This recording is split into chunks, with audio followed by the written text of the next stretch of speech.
Was there a moment where you were like, yeah, it's time?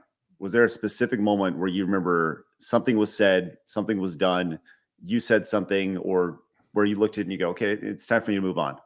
Yeah, I think it was, the reality is,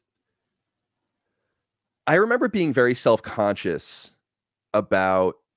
internally about what I was doing or how much effort it was perceived that I was putting in, because Nick and Tim, by virtue of them not really being vital to the content, were doing a lot more of the kind of grunty business work that, Mhm. you know, I have to do now for my company. And I totally understand that. But I think that I just became over time insecure about the different thing. Like, I've said this before, but I wasn't really wanted there by one of the people that we founded the company with from the very beginning. He made that very clear to me from the very To be beginning. clear, are you speaking of Tim? Yes. Okay. And I don't mean this to say it, to insult him, but that is true. You know, Why? well, as I said in the beginning, when we agreed to leave IGN, he told me that I shouldn't come and that I make Greg unhappy and all this. And I remember it was in one of the meeting rooms at IGN. I was really mad. Then I went to Greg and tried to, and he was the one who really turned me around. I'm like, I'll just give my shares back because we just incorporated. And I'm like, I'll just stay, take my massive raise that they're going to give me because I'm threatening to leave. And you guys can go. And he kind of talked me out of that. And so we went along. Just to be clear, the friend that you've had for a long time, Mm-hmm. you're going to leave with this. Another guy comes in who is also a friend, right, at the time, but not nearly as good a friend, says like, hey, listen, you make this other friend uncomfortable, right? You as a friend say, okay, well, this won't work out very, this doesn't sound like it's going to work out very well. I'll just hang out here. You guys do your thing and I'll watch from afar and root you guys on. And that's where it was until Greg convinced you back. Yeah, this all happened like in one day, like in meeting rooms. Right. You know, I think even one of our conversations happened in like the cage where we would keep all of our equipment. And his argument was just, I don't think he ever really liked me, and that's fine. But I think his argument was like, Greg seems to just be unhappy with you, or like that, like Greg's unhappy with something about, like, it just really and I damn well know that Greg must remember that conversation because it really hurt me. In fact, I think I was crying, as I remember. Well, yeah, him, I mean, rightfully like so. Yeah, it's pretty fucked. I mean, it's a fucked up conversation. I mean, but there's more, right? Because like then you kind of go in with that feeling of like, I'm not good enough. Someone doesn't want me to be here, and then you're kind of analyzing everything about what you do. Are you doing enough? Are you going to get fucking called out and voted out or whatever?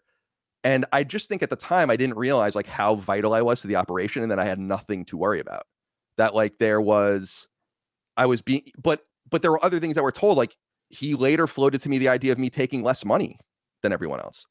Tim or Greg? No, Tim. And that happened in the new office. That like my pay should reflect like the amount of work or the amount of time or whatever effort or care I put into things.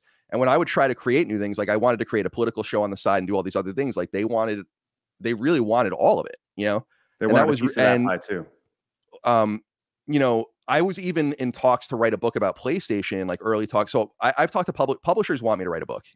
And over time, I actually had a contract for a little while to write a book, and I abandoned it when I was at IGN during those early kind of funny days. And there was another lead of writing a book about PlayStation, like the history of PlayStation, which would have been awesome. But then I remember being at like the burger shop down the street and being talked about like, well, like you can do that on the side, but like there's all this like because Greg's money for a lot of his hosting gigs was actually going in the kind of funny. And I was really vehemently against that because I'm like, that's not our money, that's your money. Greg could really be independently wealthy on his own without doing any of this stuff. So you have to kind of give it up to him. And I don't know if they do that anymore, but so what I'm saying is like having that hanging over me in hindsight, and I've really thought deeply about it. That really affected me. Like knowing from the very beginning and then having those little things like, oh, take a pay cut. Oh, this, oh, that. It makes you really second guess and, your own value. And I've never talked about a lot of that stuff publicly, but it's true and it hurt. So when I kind of just started to believe the hype. I think in a lot of ways, like their relationship, Greg and Tim's relationship with each other really subsumed mine and Greg's relationship, which is fine because that happens in nature. And but that came with consequences. And I think part of the consequence is Greg just had no patience for me anymore. And again, I take responsibility for my own actions. I'm very moody. I'm very, I'm sure I was late sometimes to things, and I definitely didn't do everything right. I was also in like a rebound relationship during that time too, where I was just like completely out to lunch with a lot of that stuff too. So I accept all of that, but at the very least, those things did happen, and it did affect me, and it would be a lie for me to say that, like, if not for that one person, I probably would have really, really, really, really tried to make amends already with them. Yeah. Well, let's put a pin on this, but but before we do, I hate that phrase, by the way. Let's put a pin in it. That's actually, ironically, that's a Greg phrase. Oh, is it? Yeah. Okay, good. Well, let's do that. And by the way, real quick, sorry, I know you want to move on. I know you said we have an hour together. I actually don't have to record. I know we talked a lot about nothing there, so I don't have to record on our own stuff until 2. So, we'll take as much time as you want. You tell me when you need to go. Okay. And we'll keep going. But do you feel that like if Greg and Tim and Nick were standing here today, what would you tell them? What would be a message that you'd have for them right now? I think I would just say that I'm sorry that it hurt them so badly, and I mean that, like, from a business point of view. We all have our own interpersonal stuff, but I think that's what I would say. I feel bad about, like, I really truly feel bad about that. I remember saying to Greg when I was signing my buyout, I was like, I'm going to regret this one day. And he said, no, you're not.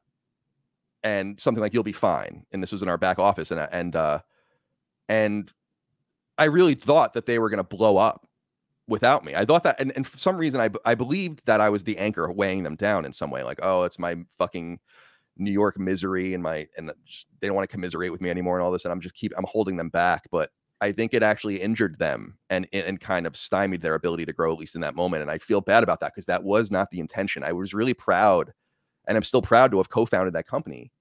And I think it means something that I founded that company. But at the same time, I know that it hurt them. And I do lament that, and I feel bad about that.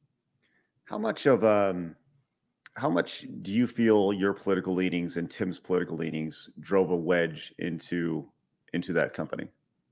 I don't think the politics, Tim's not a political person, so I don't think that it had any, maybe he is now, but he wasn't. I mean, he's not like a social, political, historical. That's like, he's not an academic dude. He's into, like, pop culture, and he's deeply knowledgeable about brands, and he's deeply knowledgeable about movies and all those kinds of things. So I don't think it had anything to do with that. I just think he didn't really, I mean, in hindsight, I guess he just didn't really like me. And I think that also part of it was probably for care of the star of the show, which is like, what makes this person happiest and best and most content. And I think that was, but I think that there was also, from my feeling, I also think there was a need to, like, kind of, it came across to me as jealousy sometimes that Greg and I were a thing. Right.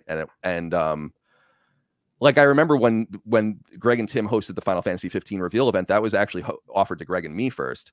And I was like, I'm not comfortable doing that. I don't want to work for these companies. And that's when Greg and Tim did that. And I think that was the beginning of them realizing their own power together, which is great. But the reality I wasn't jealous of that. I wanted them to have their own friendship and their own reality too. I think that there was some heat around that too, but I don't know. I mean, it's all conjecture, because I really have no idea what the fuck anyone truly feels. Well, I think that, as pointed out in the chat, there was a reference to a tweet that was put out by, I believe it was Tim and Andy, who said, like, if you vote, a certain way, we really don't want you watching our stuff. Right. And that to me doesn't scream inclusive. It doesn't scream best community ever, and I think it's also weird because they don't know anything about that stuff. I know them. I mean, unless something has radically changed, they're completely ignorant on politics. So that makes it even stupider. But I agree. Like, I want to be inclusive because it's smart business, but it's also because of who I am. And maybe it's the difference between growing up in a place like San Francisco and growing up in a place like Long Island, which is really moderately conservative, kind of moderate Trump country. And I want to get along with people. I don't want to isolate or alienate myself, but people based on who they vote for president or what their politics are. I don't care. I really don't care. Unless you're like a communist or something, or like a fascist. Right. But I really think that we have 335 million people in the United States. I would, honest to God, say that there are probably literally the type of people we're really talking about that are like the vile people, maybe a couple 100,000, like at the most. So like I just want to get along with people. I don't care. I don't want to, and I want to know people. And it just doesn't make any sense to me, you know?